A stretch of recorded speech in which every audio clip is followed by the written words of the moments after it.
any kind of ism, consumerism or whatever kind, any kind of ism will lead to a certain mindlessness. So mindless consumerism is definitely not towards human well-being. The advertising industry should focus on creating conscious consumer rather than mindless consumerism. Because consumption used to be a disease, you know.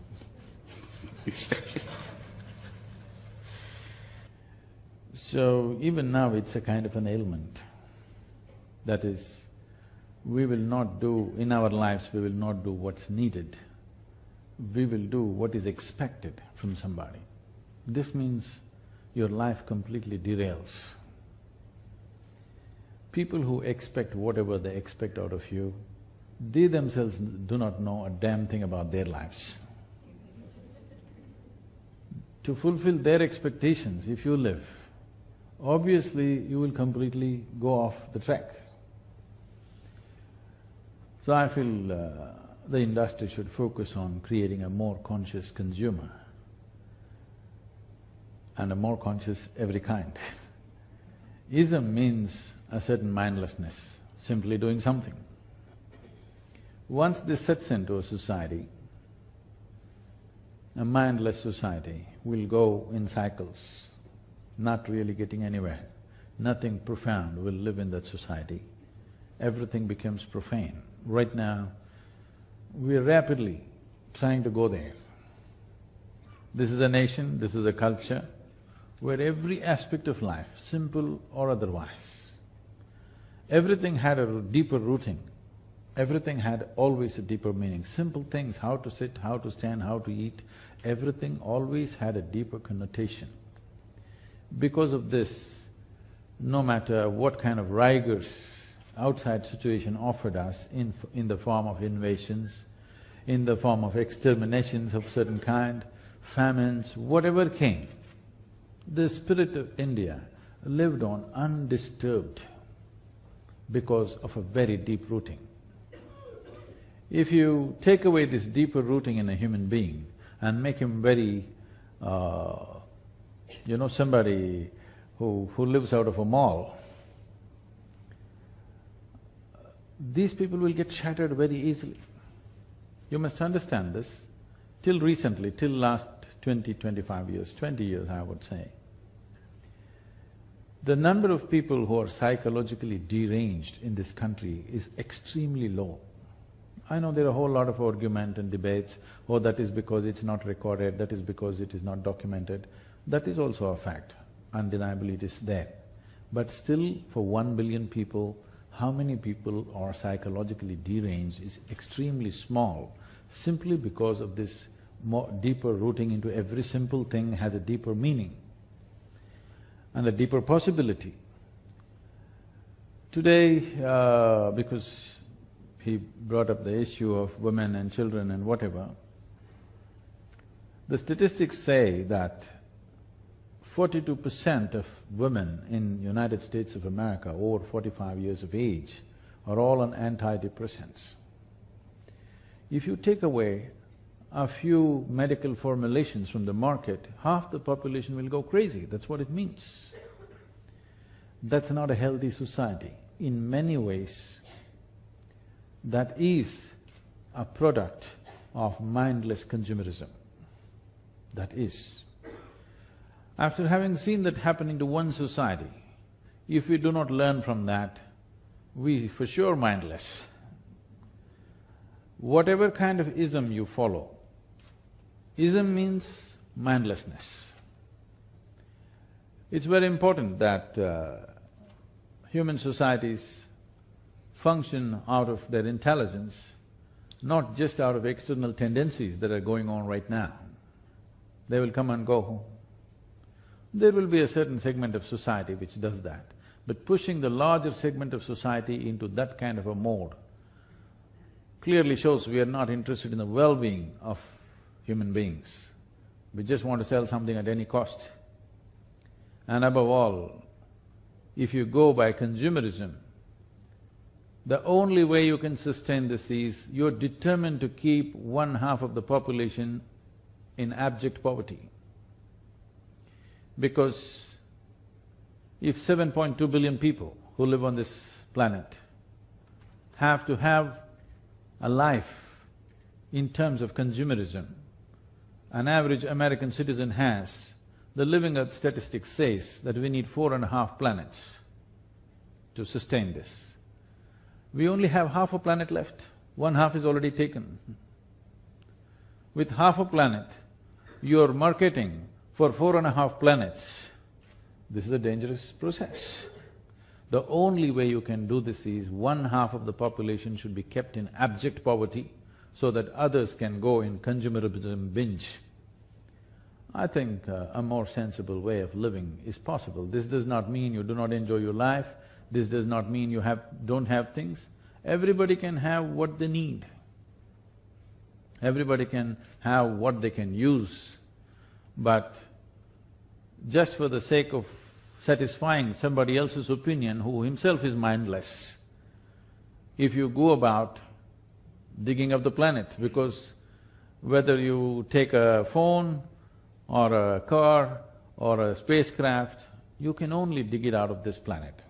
We're going to dig the Mars, that's different, but right now, whether you make a safety pin or the biggest machine on the planet, you have to dig the earth. I'm not trying to render an ecological message. I'm talking about human beings. This is like the proverbial a Panchatantra story where a man is sitting on the wrong side of the branch and cutting it. If he succeeds, he will fail. That's not good. If you succeed, if you're going to fail. This is happening.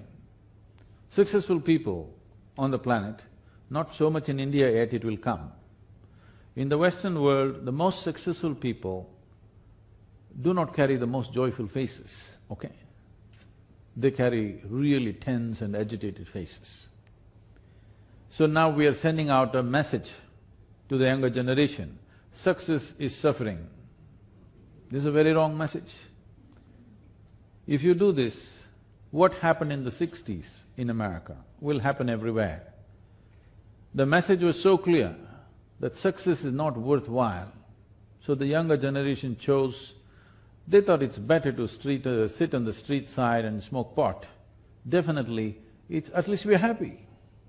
That's the philosophy of the youth. That will come everywhere if you send out this message that success is suffering. Success is the sweetest thing in human life. It doesn't matter whether we do small things or big things, success is the most important thing. If success becomes suffering, if a society gets this message, that society is for sure down the drain society. So consumerism, creating a conscious consumer who can pick and choose what he wants is different. But mindless consumerism is definitely pushing us in that direction. I know all the advertising giants are here, I would please request you, in the interest of your children and the future of the nation and the world, it's very important how we promote this. So, spiritualism also has an ism at the end. If it's an ism, that is also mindless. Where do you see the balance?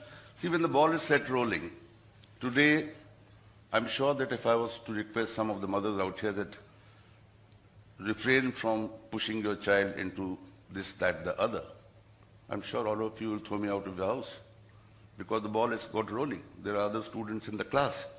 They want their child to be better than the others.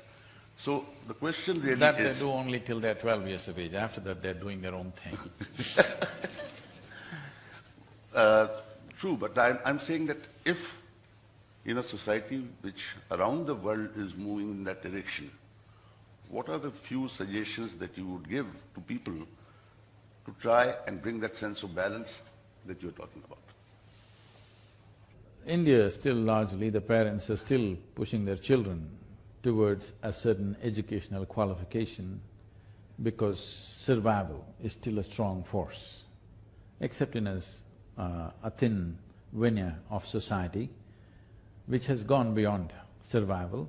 The larger part of India is still striving for survival. In most families still somehow get to the engineering, get to the medicine, get to IAS, something because survival. Survival mode is still strong. That should not last forever. But when a conscious mode comes, when survival is not the big issue, when conscious mode comes, at least now there are no compulsions. When survival mode was on, there is a certain compulsion. Everybody became doctors, whether they liked it or not. Everybody becomes IT engineer, whether they like it or not, because survival.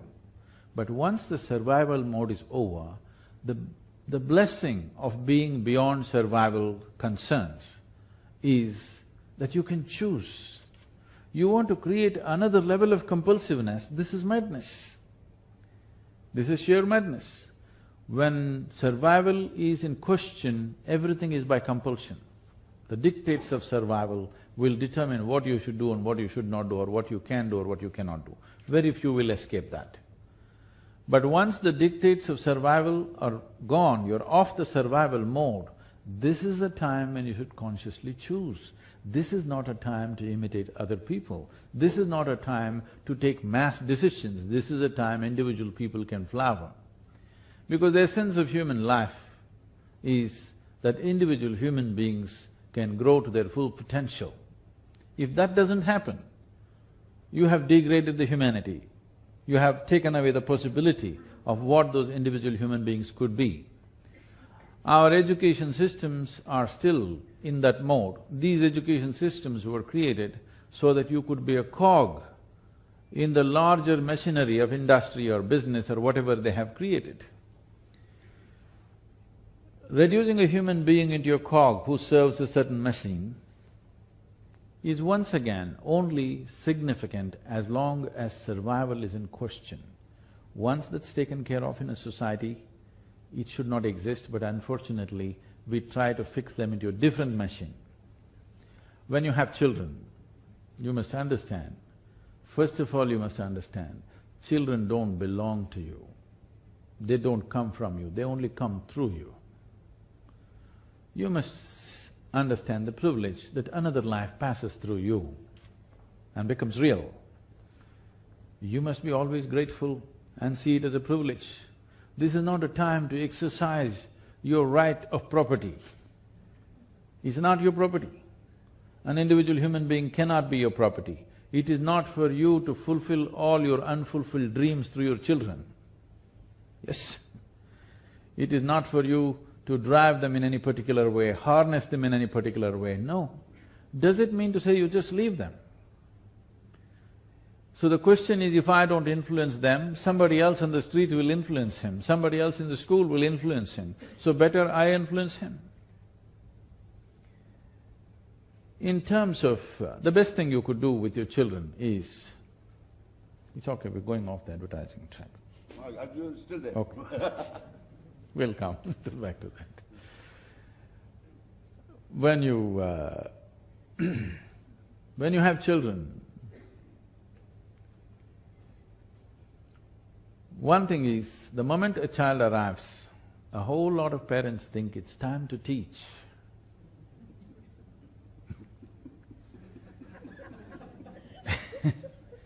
I want to ask you a simple question. Between you and your child, if the child is below 10 years of age, between you and your child, who is more joyful, you or the child? The child. Then you please tell me, who should be a consultant for life? The miserable one or the joyful one?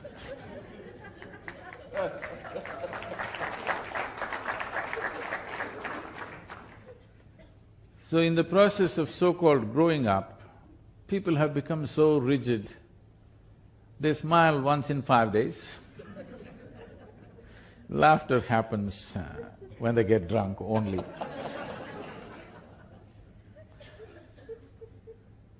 Only drunken laughter you hear, you don't hear simple, joyful laughter in many places.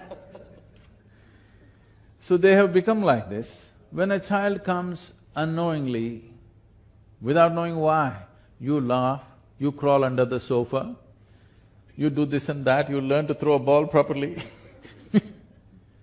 You do things which concern life, which you would have never done by yourself, simply because this bundle of joy has arrived in your family.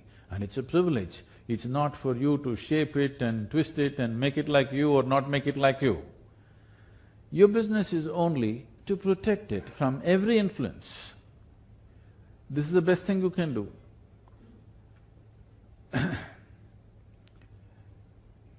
People keep asking me, Sadhguru, how is it that a whole range of things you can do and you know, how is it? So the thing is, I remained uneducated. It's not an easy task, I want you to understand. Because from the first moment you're born, your parents, teachers, adults, just about everybody in the world is trying to teach you a whole lot of things that never worked in their lives.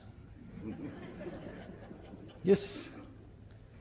They're even telling you where God lives, His address, His children's names, His birthday, everything they know, but they don't know a damn thing about themselves. So, a whole lot of things. If you can keep your child just the way he was born, an active intelligence, no conclusions, you would do the best thing for him, believe me. But he won't agree because he would like to influence him with his advertisement. I only have dogs, sir, and they don't listen to me anyway. So I'm fine. You spoke about survival. Now there's a very difficult thing, where do you draw the line between survival and consumerism?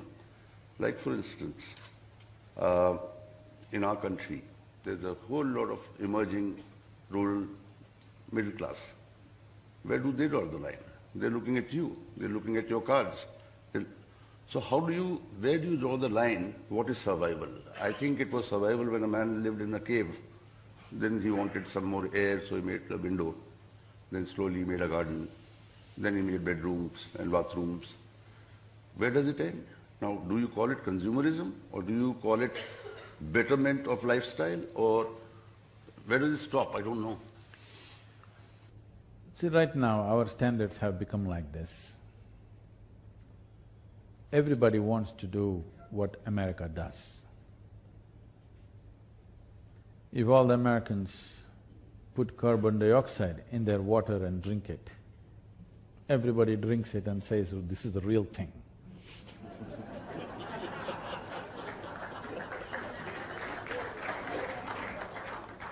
Even a kindergarten child knows this body does well with oxygen, not with carbon dioxide.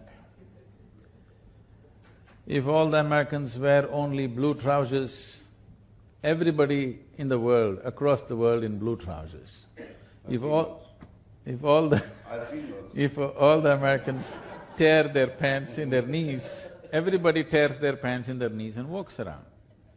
So knowingly or unknowingly, we have promoted America to a leadership position. So because we're just imitating that, we need to understand America evolved as a nation in a completely different kind of geography, in a different kind of atmosphere.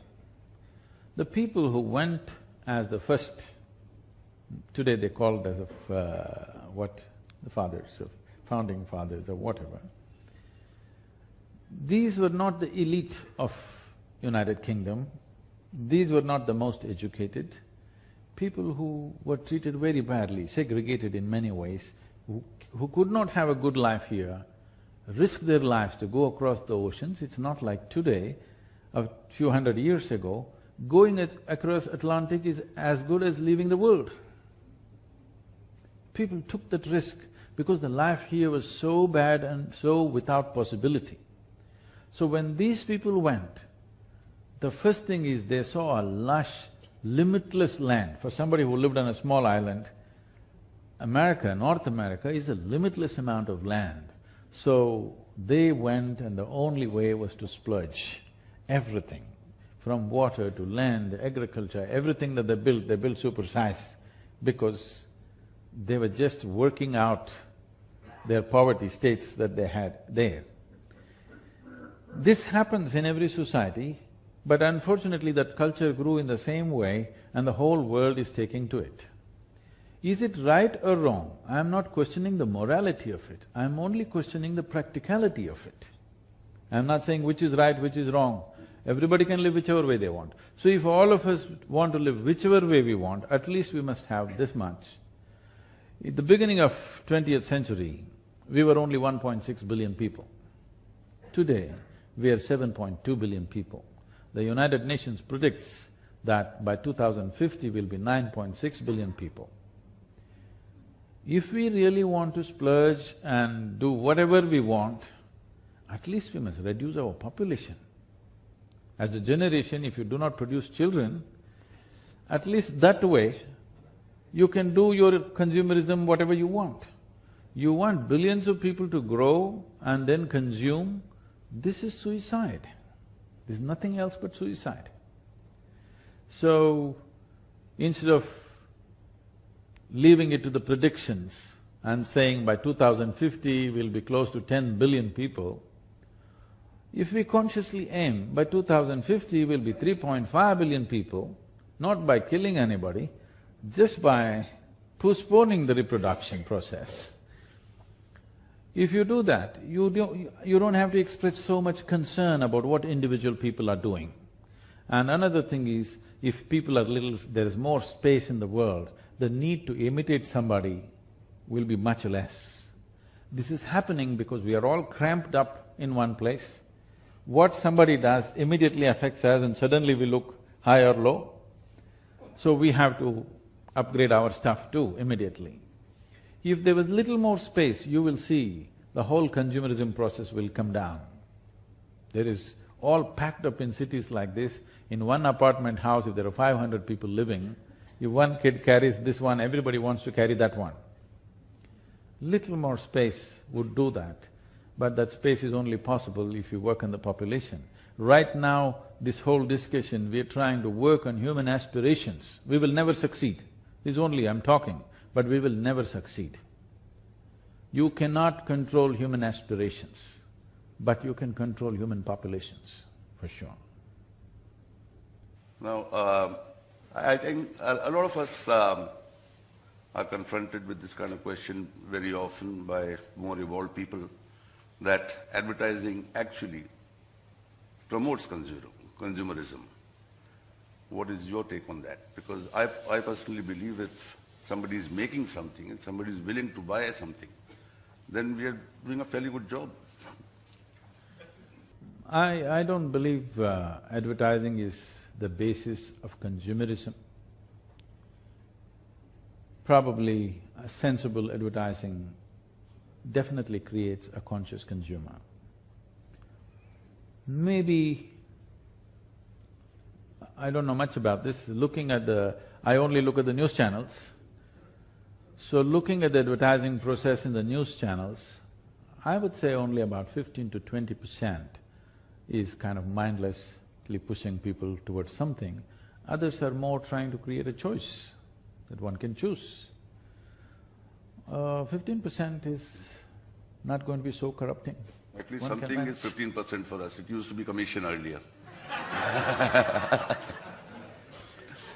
Now coming to advertising, you are a master communicator yourself, and I think it's our opportunity for you, for us to hear your views, because you actually don't even have a physical product, and yet there are millions who are running after you to know you're a master communicator.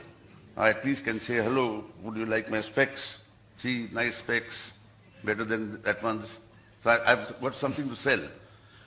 You have nothing tangible, physical, not tangible, but the physical. I appreciate the correction. You communicate so brilliantly. Now, where I am relating this question to our part of the world is that I have a point of view on that how you say it is as important as what you say. Whereas in our business, there are many people, particularly clients, please listen carefully,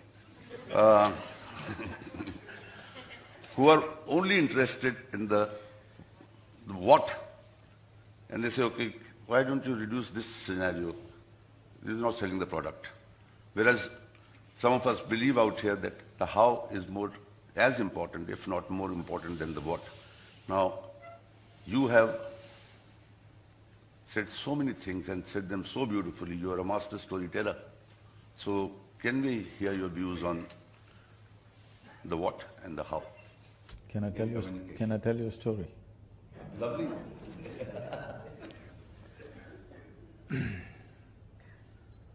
Shankaran Pillai. I had been warned.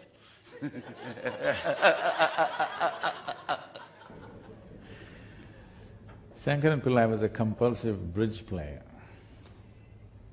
Every day in the evening, he and 4 of his friends gathered and every day they played bridge. And they played for money, some stakes, and that day the stakes went up.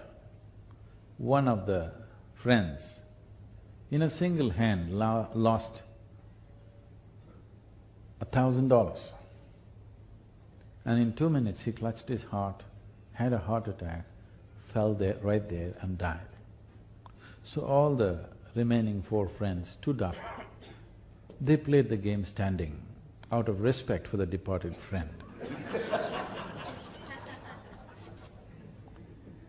Then after the game was over, now somebody has to convey this news to his wife. So, nobody wanted to do this, so they picked lots. And then Shankaran Pillai got the thing. They picked the cards and he got it, so he had to go. They said, see, you have to do this well. You have to do this really discreetly. This is not like you just go and say, your husband is dead. You cannot say that. You have to say it properly. Shankaran Pillai said, don't worry, I'm really discretion itself. I'm the embodiment of discretion. You don't worry about me. So he went home and knocked on the door. The wife came and she opened the door with the security chain and asked, what? Aggressive. He said, you know, I'm a friend of your husband. All the more, what?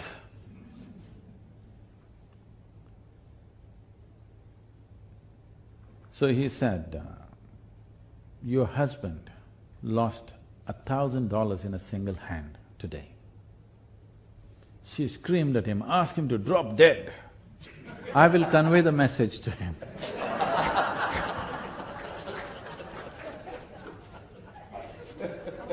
That's fantastic. So now, how you say it is most important. It's more important than what you say many times, because what you say, even if it's the most profound thing, can be misunderstood and distorted in no time in other people's minds. Great things have caused enormous damage to people and to larger humanity simply because of the way it's been said. The religions of the world have caused much damage to humanity, much bloodshed and much pain, more pain than anything else on the planet probably, simply because of the way it's been said. What has been said is not really the problem. The way it's been said has caused all this pain and suffering. So how you say it is extremely important. First of all, we need to understand, when we say something, if you speak, whether you're in the advertising business or otherwise, if you speak, you must… if you make it this way, that your speech is about the people or the person that you're talking to right now, it's not about you. If you are a compulsive speaker, that you must speak, then it's a different kind of ailment. But if you say, I'm communicating, what does it mean? It's about the person, the way they get it, not about the way I say it. The way they're gonna get it is most important. So if you understand this one thing, whenever you speak, it is always about the person who is sitting in front of you, it's not about you, then you will say it well.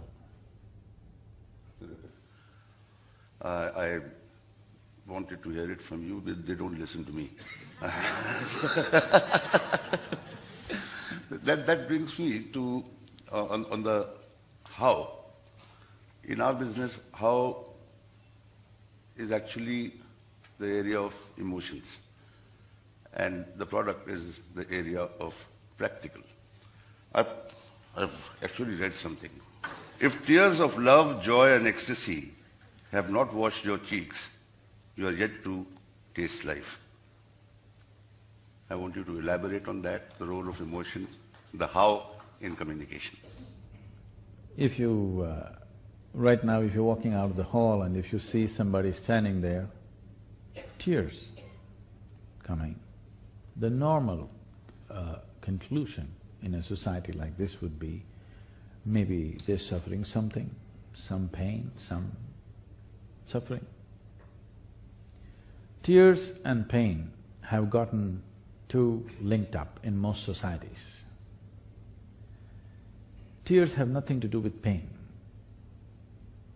If any experience of life becomes truly intense, tears will come.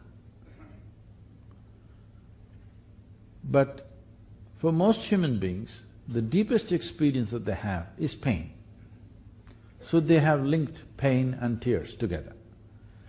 If you become very joyful, tears will come. If you become very loving, tears will come. Ecstasy will bring tears. Even anger brings tears. Shame brings tears. If anything crosses a certain level of intensity of experience, if you just look at something, if a visual image without any emotion is very intense, tears will come. It is not necessary there must be an emotion behind it. It is the intensity which brings tears. If you have not known life in its as much intensity as possible, if life has not overwhelmed you, what the hell, what are you doing here?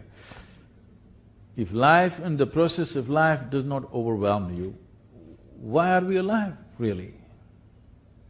If aliveness has touched you, you will see, if you sit in a certain state of meditativeness, just the peacefulness, if you sit for 2 hours, it'll be just going.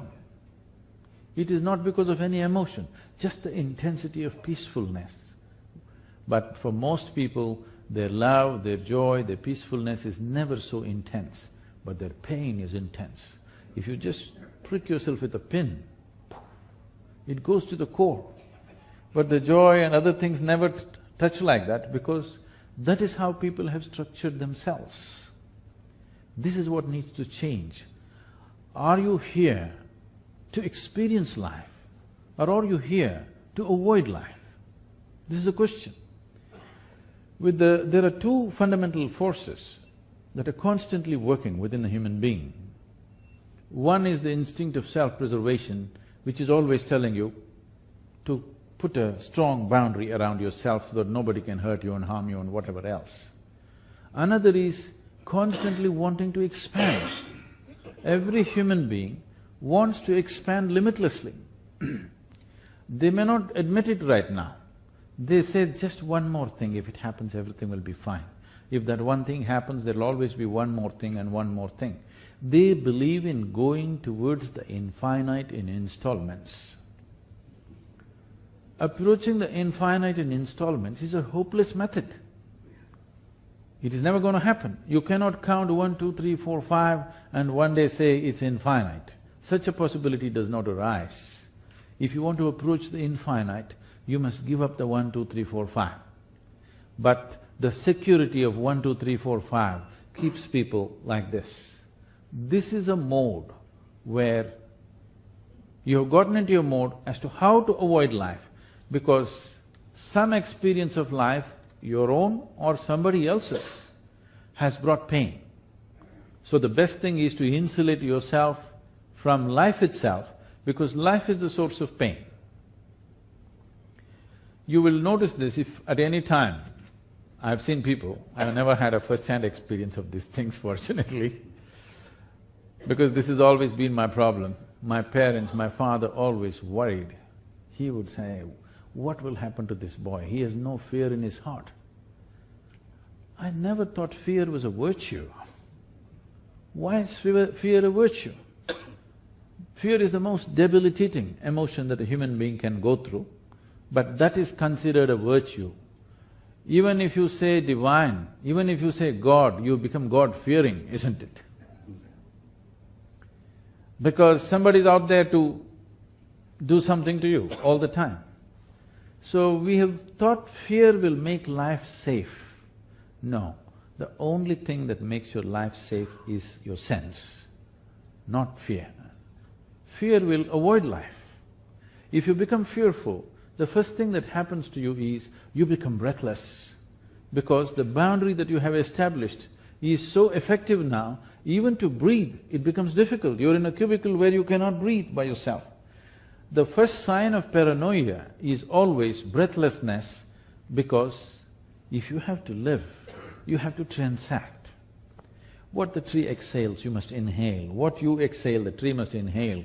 The person, maybe your mother-in-law is sitting next to you, you hate her, but what she exhales, you must inhale. Otherwise it's not going to work. These boundaries are there only in your psychological space. The life space is not like that. Today modern physics is telling you, as you sit here, every subatomic particle in this body is reverberating with everything else in the cosmos. It is no more a philosophy, it is an established science. And this is something that we have always known when we utter the word yoga, because most of the yoga that you're seeing today in India is a rebound from the American coast. So yoga means contorting your body in some impossible physical posture. No, the word yoga means union. You experientially know that this existence is happening as one whole enormous process. So there's one dimension of you which is instinct of self-preservation, which wants to draw boundaries, another dimension wants to limitlessly expand. Are these two things against each other, contradict each other? No. One is concerned with the physicality, the other is concerned with the remaining part of who you are, whatever that is. Only the physical needs a boundary. In fact, the fundamentals of physicality is a defined boundary. You can call this a physical body only because it has a boundary. If I remove the boundaries of this body, you cannot call it physical anymore, because the fundamental and the basis of physicality is a defined boundary.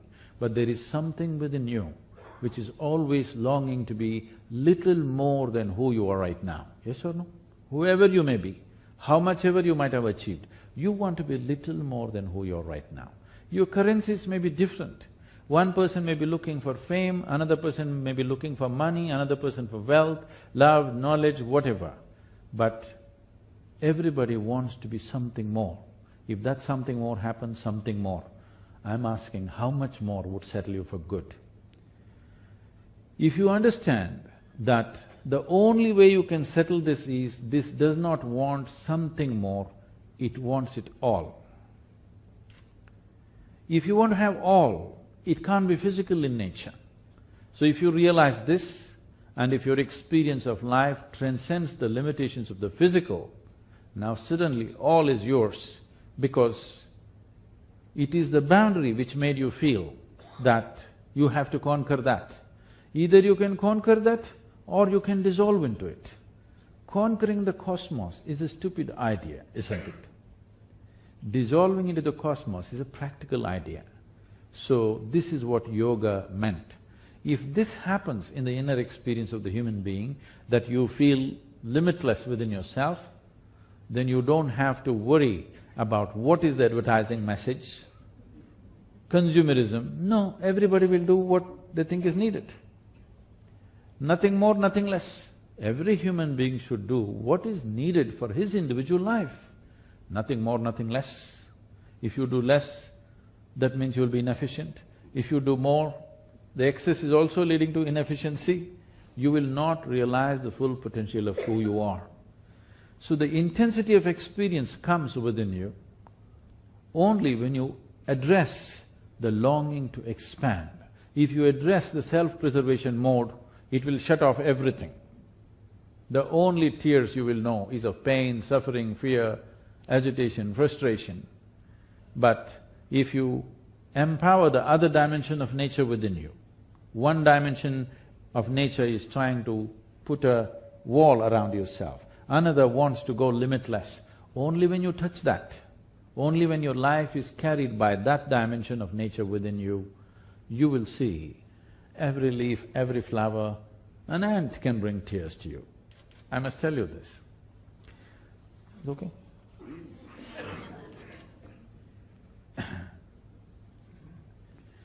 I had a great-grandmother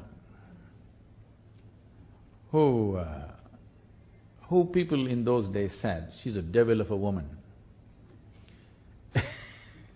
Not because she did any evil to anybody, it's just that if she laughed, the whole street would shake.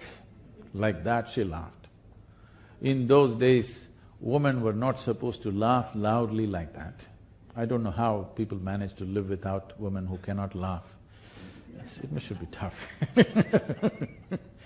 But she is a woman who when she laughed, everything around her shook.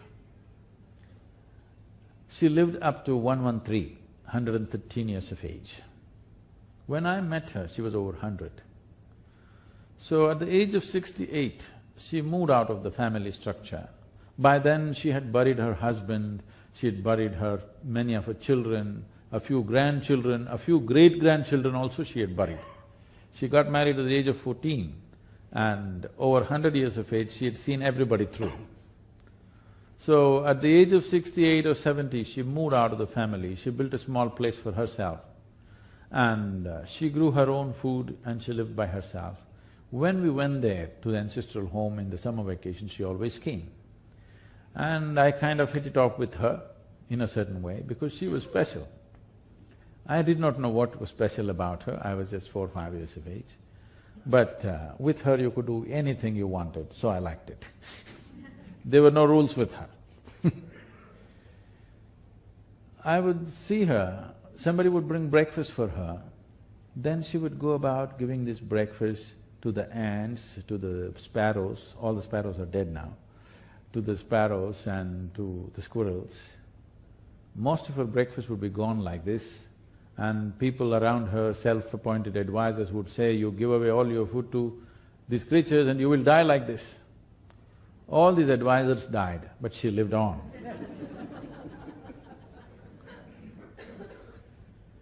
Many times I've seen her, she would just put this food to all these ants and the ants will be all eating. She would be just sitting there with tears streaking down her cheeks. And if somebody comes and reminds her, why don't you eat? She would say, I'm full. I thought she's really emotional about these ants. It took me another 25 years or 20 years to come to this experience where how if you're truly connected, you could be just nourished by anything and everything around you, it's not necessarily by consumption.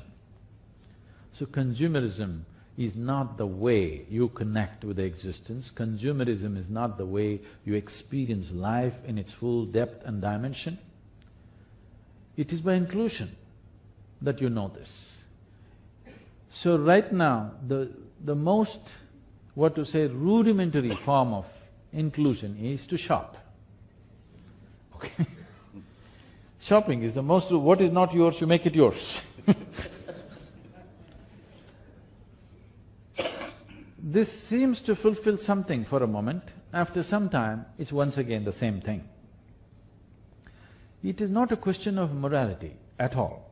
This is a question of, am I here to somehow avoid life, or am I here to experience and know life in its fullest depth and dimension? When I say life, at least this piece of life, if you cannot know the whole cosmos, it doesn't matter. Before you fall dead, at least this piece of life you must know in its entirety, otherwise you're a wasted life, isn't it?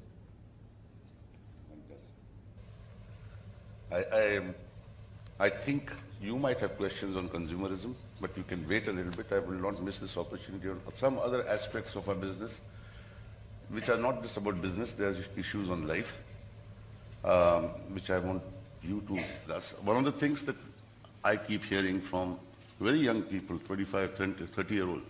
I'm too stressed out. Now, Even the 12-year-olds are saying. sorry? 12-year-olds are saying.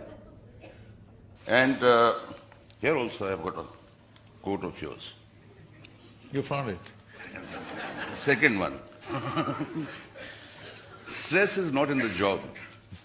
Stress is your inability to manage your mind, emotions, and life energies.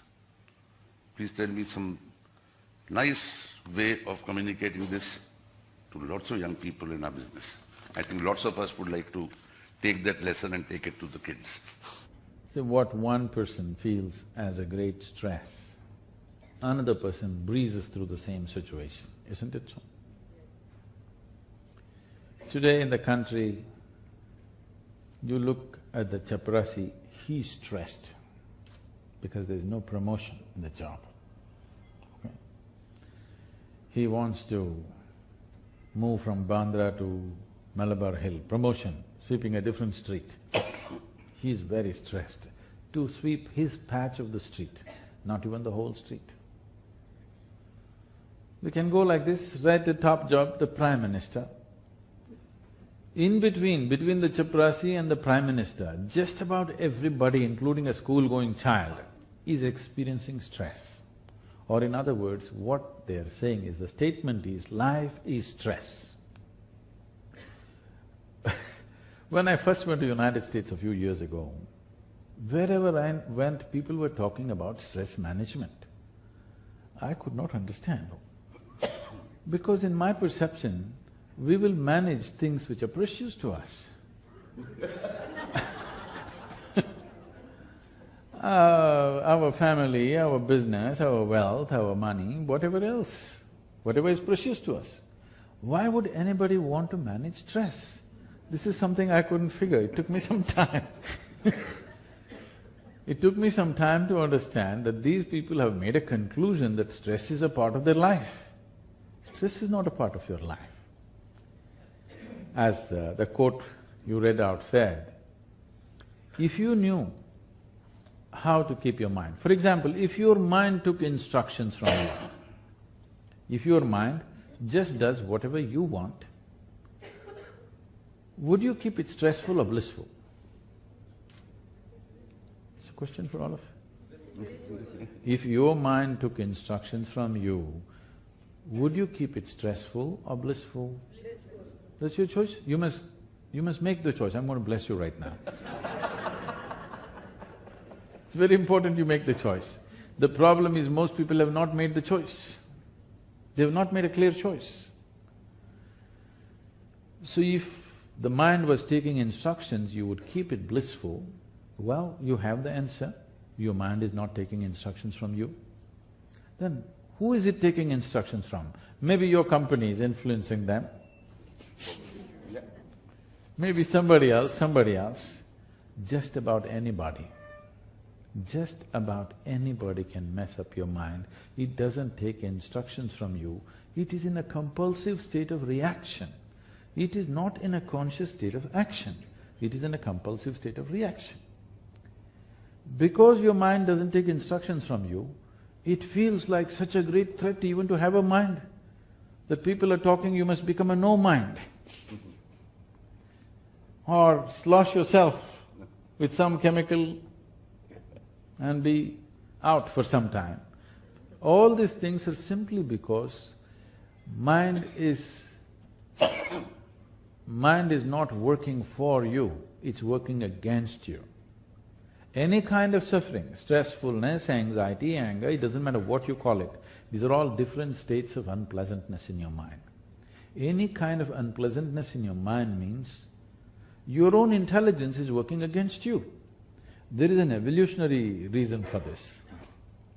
You know, Charles Darwin told you, you were a monkey at one time. This is not my statement, okay? I'll accept it from you. No, I did not say that. Darwin told you were a monkey and then you became a man and all this stuff. We know evolutionary processes happen on this planet. For a goat to become a giraffe, it took so many million years. For a pig to become an elephant, it took many, many million years. But for a monkey to become a human being, it happened too quickly. Yes, to a point. Whenever he doesn't like something, he laughs it out. You said laughter. It's better, it's better.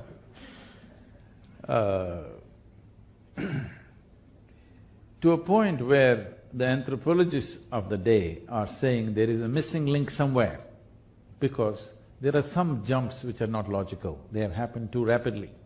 There are many reasons, I will not go into the scientific reasons why it happened so rapidly. There are good scientific reasons as to why it just kind of picked up so much momentum, the evolutionary process. But now what's happened is, we have an intelligence for which we don't have an appropriate platform. Unless you create a proper platform, your intelligence will torment you. Right now, human beings are suffering their own intelligence. When you have a mind of this kind of breadth and capability, every human being has, they kind of restrict it because the fear of suffering. They think if their mind functions freely, so much suffering it'll bring. Stress, anxiety, fear, all kinds of things. A stable base is what is missing. The spiritual processes, particularly the yogic practices, when I say yoga, do not think of impossible postures. There are various things to create a stable base, a kind of base which can hold this intelligence with ease. If you do not do that, in the evolution of intelligence from monkey to man, and in the evolution of the body from monkey to man, they have happened at different speeds. The evolution of the mind and consciousness has gone too rapidly, the body has not gone so rapidly. So because of this, there is a little bit of thing, you have to do something with this. You have to bring a certain balance and stability into your system for you to enjoy this intelligence. Otherwise, this intelligence will turn against you and torment you in a million different ways. And that's what is happening, which we are today calling as stress. People are saying, my job is stress.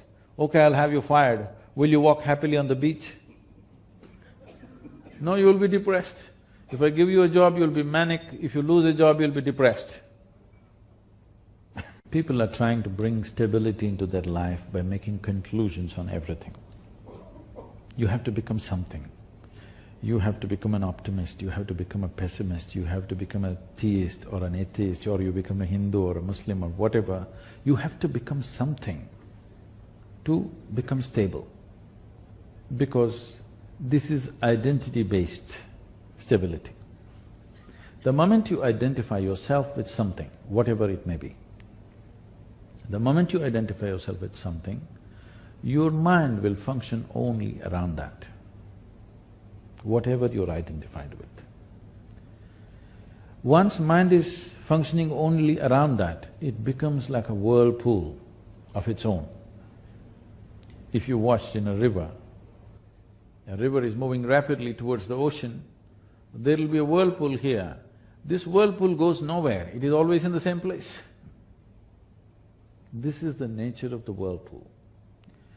So the moment you identify yourself with something that you are not, when I say something that you are not, the very physical body that you carry is an accumulated body, isn't it? It is a piece of the planet that you gathered slowly over a period of time. You must get this now. If you don't get this now from me, one day you'll get it from the maggots, and that's not of much use. Right now, you know that this is just a piece of the planet that you picked up. If you get identified with this, your mind functions only around this. This body is everything. Because this body is everything, whatever concerns this body, all those bodies become something. This is the bane of our country right now. This is a Dhritarashtra syndrome. You remember? So basically what you're saying is that it is… you have to take things as they exist, but you have to use your imagination No. This is what I'm saying. Don't draw a conclusion. Conclusion is death, isn't it? Awareness is life. I am an optimist means tomorrow is going to be a great day. Pessimist means tomorrow there may be a lot of trouble, tomorrow this may happen, that may happen. But the reality is, tomorrow has not come, so you don't know what the hell it's going to be. We will plan for tomorrow, but you really don't know what it is, isn't it? Yes or no? It doesn't matter how many predictions you have, how much guesswork you have, still you do not know what tomorrow is. You do not know what next 5 minutes is, isn't it? So reality of life is just this. We have a whole lot of ideas based on the past experience of life. They may go well in a few times, but there's always a possibility something else could happen, always. That is the reality of life. If you make a conclusion that this is the way it's going to be, you miss the experience of life because you concluded. All these conclusions are because one way or the other we want to take away the uncertainty of life. We want to conclude. People want to conclude, there is God, there is no God, there is like this, like that. Atheists and theists are just people who neither have the courage nor the commitment to seek what is true. So this is why you must understand, in this land, the fundamental ethos of this culture has been that this is a land of seekers, never a land of believers. In the same family, 5 people can worship 5 different gods because we have understood the technology of God making. Yes, yes. We know how to create forms which will work for us, and we know very well we created it. And there is a certain process called Ishta Devata. That means you can choose your god of your liking. There are 33 million gods and goddesses, you have a choice, but if you don't like any of them, you can make your own. Really. If you worship the tree in your garden, nobody in India thinks you've gone crazy, okay? Somewhere else they'll report you. Yes. It is so. You worship a small rock on the street side, nobody thinks you're crazy, okay, you relate to that, it's fine with me. You worship the clouds in the sky, perfectly fine. Because whatever you relate to, you make it your God, because anyway we know you made it up. We are conscious that we made it up. Some people have lost that awareness that they made it up. Yes? And this is very important. Does it mean to say there is nothing beyond us? Well, before we came here, the planet was here, the cosmos was here, after we are dead, it'll be here. So obviously we didn't make it, nor are we running it. Definitely there is something bigger than us, but not the way we imagine, because this imagination is coming from a certain obnoxiousness that the cosmos is human-centric. The cosmos is not human-centric. We are just a small happening in this creation. We also have a place, but the world and the existence is not centered around us. This is a very obnoxious conclusion we have made. Because of these kind of conclusions, we become this or that. Why is it so necessary to make a conclusion?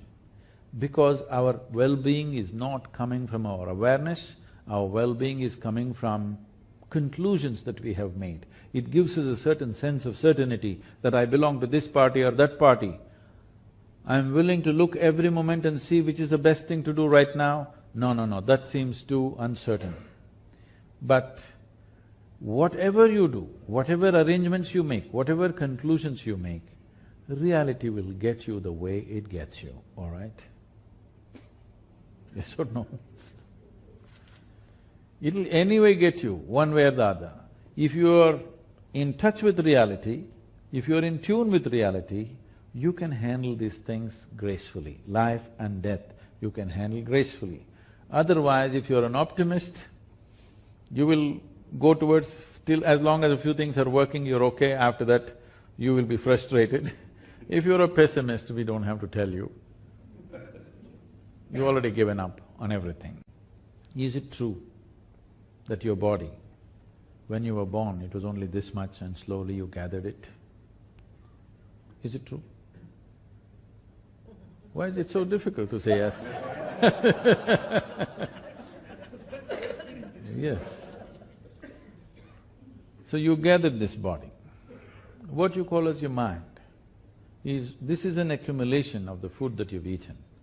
What you call as your mind is an accumulation of the impressions that you have taken in from whatever exposure you have in the world. So your body is an accumulation, your mind is an accumulation.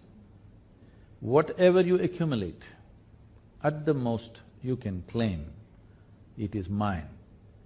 If you say it is me, it amounts to insanity. Suppose I suddenly pick up this vessel and say, this is my vessel, they will think, oh, Sadhguru's got some problem with the vessel. But everybody says he's wise, let's listen some more. After some time I say, this is me, then you will say, let's go. This, unfortunately, you're doing every day. The food that you eat appears on your plate, you say, this is my food. You eat it and say, this is me. This is a socially accepted level of insanity, okay? Yes, it's socially accepted, but if you believe something that is not you as yourself, it amounts to insanity, isn't it? Even medically, you will qualify. Now, consumerism or becoming a consumerist, there is no such thing. You must only consume what you can digest, not only physically, in every other way. If you consume more than what you can handle, it will only lead to destruction. This you know very well with your body, but that is the same thing true with everything. So this consumerism means, instead of human consciousness directing the human commerce activity, right now we are letting commerce direct human consciousness. This is a dangerous way to live, and it is definitely not a sustainable way to live. I'm not only saying ecologically, even as human beings, we will not be able to sustain our basic human nature if we go this way for too long. Right now, a few people are trying to push, but you must understand, a whole lot of people, I'm sure it is true in this hall and everywhere, the moment the advertisements come, they switch it off and go and attend to their this and that. Yes? A few things they may watch, rest of it, people will try to avoid because it has become a certain onslaught of you must do this, you must do that. It is only initially it is working, after that, people will only see what they want to see, what they need. They're not going to watch everything and get excited about it. That's not true. That is only true with a certain juvenile mind. Everybody else will see only what they want to see. You're advertising Rolls-Royce, a whole lot of people may see, okay, it's a beautiful car, but they never think, I must get a Rolls-Royce. A whole lot of people will not think. There are very few people, a certain segment of people, who will drool, oh, I wish I had it. Not everybody else. A whole lot of people think it's an impractical car to buy. They'll buy something else, what is suitable for their life and their lifestyle and everything else. So what I'm saying is, this thing about somebody is a consumerist, somebody is a spiritual person, there is no such thing. What you have right now as a body and mind, both accumulated. If you accumulated all this, what you accumulate cannot be you, isn't it? By any standards, what you accumulate at the most can be yours, it cannot be you. So if you accumulate this much body and this much mind, there must be something more fundamental about you, which is beyond this body and this mind. If you touch that, we say you're spiritual. Once you're spiritual, your consumption becomes conscious. Do what you don't do.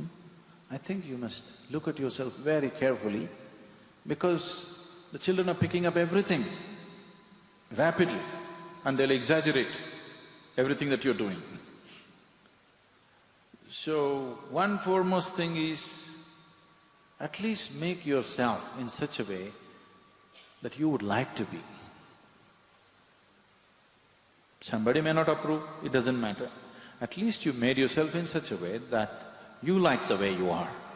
Gurus No, women will not make good gurus, nor will men make good gurus. Unless you know how to be beyond the two, you can't be this. If you're a man or a woman, if you're stuck with your gender, then there's no chance of being a guru because you're looking at the mechanics of life in a completely different way. You're just looking at life as life. All the problems on the planet is simply because everybody has their own mission. And these missions are creating variety of conflict. If all of us sit here without any mission, mission means an assumed position of importance and agenda, individual agenda. If all of us can sit here, what is a human being longing for? Every human being. All of you, wherever you are right now, you would like to be little more than what you're right now, isn't it so? Hello? Yes. If that little more happens, what? Little more? If that happens, what? So it looks like in installments you're going towards something. How much more would settle you for good? Let's look at it right now. If your stomach is empty, there's only one issue about food. But once the stomach becomes full, you have 100 issues going on. So the nature of the human being is such, no matter what you do, you want to be something more than what you are right now. And if that something more happens, something more, it's an endless pursuit. So somewhere a human being is seeking a limitless expansion, but trying to do it with physical… Education in its true sense is essentially a tool to expand human perception, if possible, consciousness. But today, the societies have chosen to use education only as a tool to produce cogs for the larger machine. Whatever happens to the planet naturally happens to this body, because this body is a product of the way this planet and this solar system is functioning. This is like the potter's wheel by which this has been made. He went into an elaborate science of this later, but to make it very simple, this much is clear to all of us. There's an elaborate science and mathematics involved in this, but leaving that aside, the way it works. Doing something right means doing it the way it works, isn't it? And it's very important. Whatever we do it the way it works. Can it? I'm getting very serious. On a certain day, a man fell into the septic tank. I want all of you to visualize yourself in a septic tank. He desperately tried to come out, he could not. Then he started screaming, "Fire, fire!"